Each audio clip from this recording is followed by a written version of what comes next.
નમસ્કાર.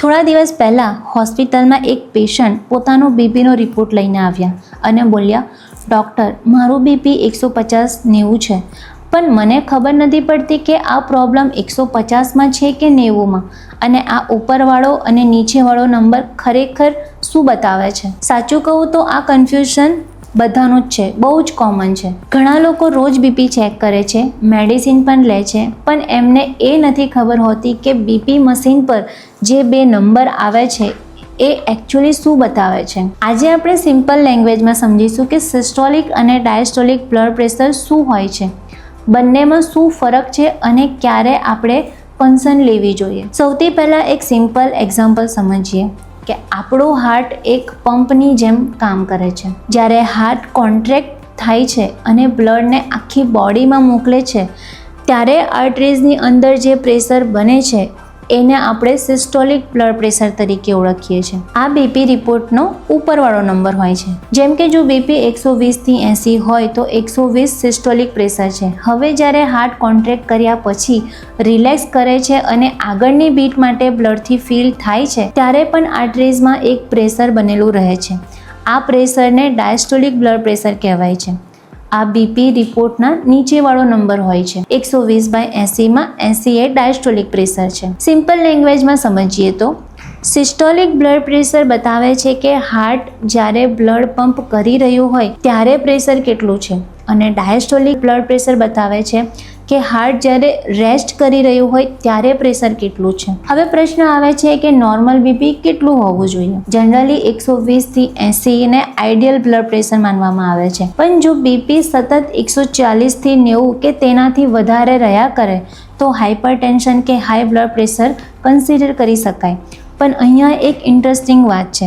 ઘણા પેશન્ટમાં માત્ર સિસ્ટોલિક બ્લડ પ્રેશર વધારે આવે છે, જેમ કે 150/80, અને કેટલાક પેશન્ટમાં ડાયસ્ટોલિક બ્લડ પ્રેશર વધારે આવે છે, જેમ કે 130/95. બંને સિચ્યુએશન અલગ વસ્તુ ઇન્ડિકેટ કરી શકે છે, જેમ કે ઉંમર વધવાની સાથે આર્ટરીઝ થોડી સ્ટીફ થવા લાગે છે. આ કારણે ઘણા સિનિયર સિટીઝનમાં સિસ્ટોલિક બ્લડ પ્રેશર વધારે જોવા મળે છે, જ્યારે યંગર પેશન્ટમાં સ્ટ્રેસ, ઓબેસિટી, સ્મોકિંગ કે મેટાબોલિક ઇસ્યુના કારણે ડાયસ્ટોલિક બ્લડ પ્રેશર એલિવેટેડ થઈ શકે છે. હવે પ્રશ્ન આવે છે કે વધારે ડેન્જરસ કયું છે. રિયાલિટી એ છે કે બંને ઇમ્પોર્ટન્ટ છે, પણ રિસર્ચ બતાવે છે કે ખાસ કરીને ઉંમર વધવાની સાથે high systolic BP heart attack, stroke અને કિડની ડિઝીઝના રિસ્કને સિગ્નિફિકન્ટલી વધારી શકે છે. એટલે માત્ર નીચેવાળો નંબર નોર્મલ છે એ જોઈને ખુશ થવાની જરૂર નથી. ઉપરવાળો નંબર પણ એટલો જ ઇમ્પોર્ટન્ટ છે. હવે વાત કરીએ કે બીપી વધે છે કેમ.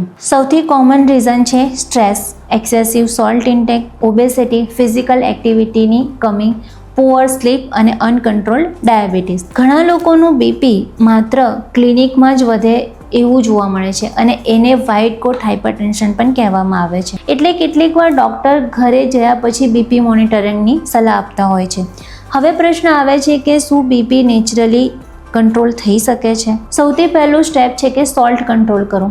ખૂબ જ વધારે મીઠું, પેકેજ્ડ ફૂડ અને પ્રોસેસ્ડ સ્નેક્સ બીપીને વધારી શકે છે. બીજું સ્ટેપ છે રેગ્યુલર વોકિંગ. રોજ 30થી 45 મિનિટ બ્રિસ્ક વોક બ્લડ વેસલને હેલ્ધી રાખવામાં મદદ કરે છે. ત્રીજું સ્ટેપ છે વેટ મેનેજમેન્ટ. માત્ર 5થી 10% વેટ રિડક્શનથી પણ બીપીમાં નોટિસેબલ ઇમ્પ્રુવમેન્ટ જોવા મળી શકે છે. સ્ટ્રેસ મેનેજમેન્ટ પણ ખૂબ જ જરૂરી છે. અનુલોમ વિલોમ, ભ્રામરી, પ્રાણાયામ અને મેડિટેશન નર્વસ સિસ્ટમને કામ કરવામાં અને બીપીને કંટ્રોલ કરવામાં મદદ કરે છે. સફિશિયન્ટ ઊંઘ પણ મેડિસિનની જેમ કામ કરે છે. માધવબાગમાં પણ બીપી મેનેજમેન્ટને માત્ર નંબર સુધી લિમિટ નથી રાખવામાં આવતું. એમાં stress, obesity, diabetes, sleep, lifestyle અને મેટાબોલિક હેલ્થ જેવા રૂટ કોઝને આઈડેન્ટિફાઈ કરવા પર ફોકસ કરવામાં આવે છે. કારણ કે જ્યારે રૂટ કોઝ ઇમ્પ્રૂવ થાય છે ત્યારે બીપીને લોંગ ટર્મ કંટ્રોલ કરવું સરળ બની જાય છે. તો ફાઇનલ વાત યાદ રાખો, બીપીનો રિપોર્ટ જે ઉપરવાળો નંબર છે એ સિસ્ટોલિક બ્લડ પ્રેશર છે, અને જે નીચેવાળો નંબર છે એ ડાયસ્ટોલિક બ્લડ પ્રેશર છે. બંને તમારા હાર્ટ અને બ્લડ વેસલની હેલ્થના ઇમ્પોર્ટન્ટ ઇન્ડિકેટર છે. એટલે નેક્સ્ટ ટાઈમ જ્યારે તમે બીપી ચેક કરો ત્યારે માત્ર એટલું નથી જોવાનું કે બીપી હાઈ છે કે લો, એ પણ સમજવું જરૂરી છે કે કયો નંબર વધારે આવે છે અને એના પાછળનું કારણ શું હોઈ શકે. જો તમને બીપી કે હાર્ટ હેલ્થ સંબંધિત કોઈ પણ ડાઉટ હોય તો કમેન્ટ સેક્શનમાં જરૂરથી પૂછો. અને જો તમે તમારા બીપી નેચરલી મેનેજ કરવા માંગો છો તો તમારા નજીકના માધવબાગ હોસ્પિટલ કે ક્લિનિકમાં વિઝિટ કરો. ધન્યવાદ.